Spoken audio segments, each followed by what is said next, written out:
coming into the final round of the SMX playoffs in Vegas, the triple point round, which I personally hate the fact that there's triple points and double points in a playoff system, and I don't like playoff systems in racing anyways. That's not the point here.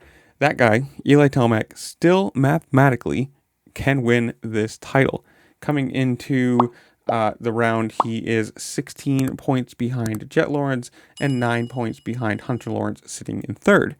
Now, for all this to happen, it's going to be a miracle. You know, for him to actually win this title, it's going to be a very big night, because for this to happen, he needs to win the races, and he also needs to have Hunter finish third and Jet finish fourth.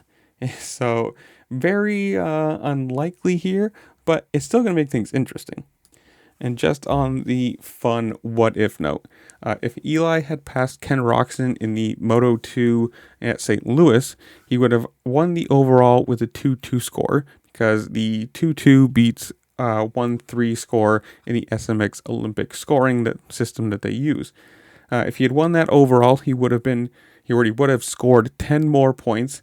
So which means he would have been only 6 points behind Jet and ahead of Hunter. So he would have been second in the moment. But it's one of those 3 races, double points, triple points, literally every single position matters.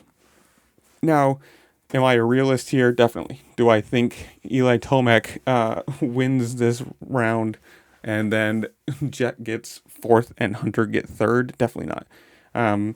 Between the two of them, Hunter Lawrence and Jet Lawrence, they have looked right at the top. And all you need is one of them to finish on the podium, and your title, or Eli's title contention, is done.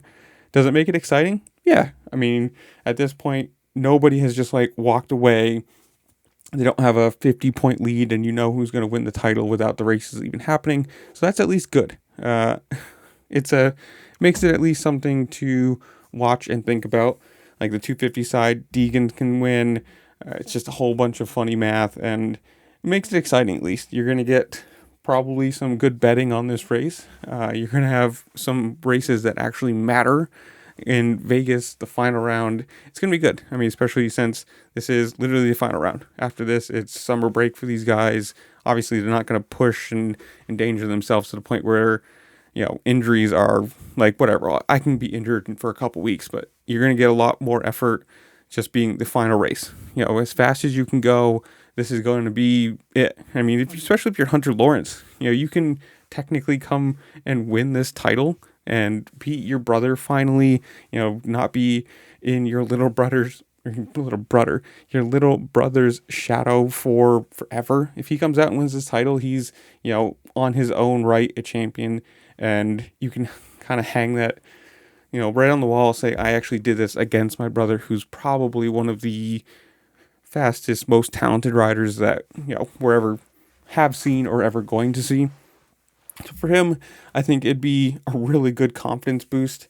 Obviously for Tomac, this is the end of the career kind of area. So any extra titles, any extra money is all just, you know, the super bonus, and I'm excited. You know, who knows where this is going to fall? Who knows who's going to win what? I mean, obviously, all you need is one takeout, one mechanical problem, and there's going to be massive switch ups. But so I'm going to leave you guys. Comment down below. Tell me what you think. Who wins the 250s? Who wins the 450 titles? Whatever it is, comment down below. While you're down there, make sure to like, share, subscribe, do all the fun things this platform allows you to do, because it does really help me out. I appreciate it. And with that, I'll see you later. Peace.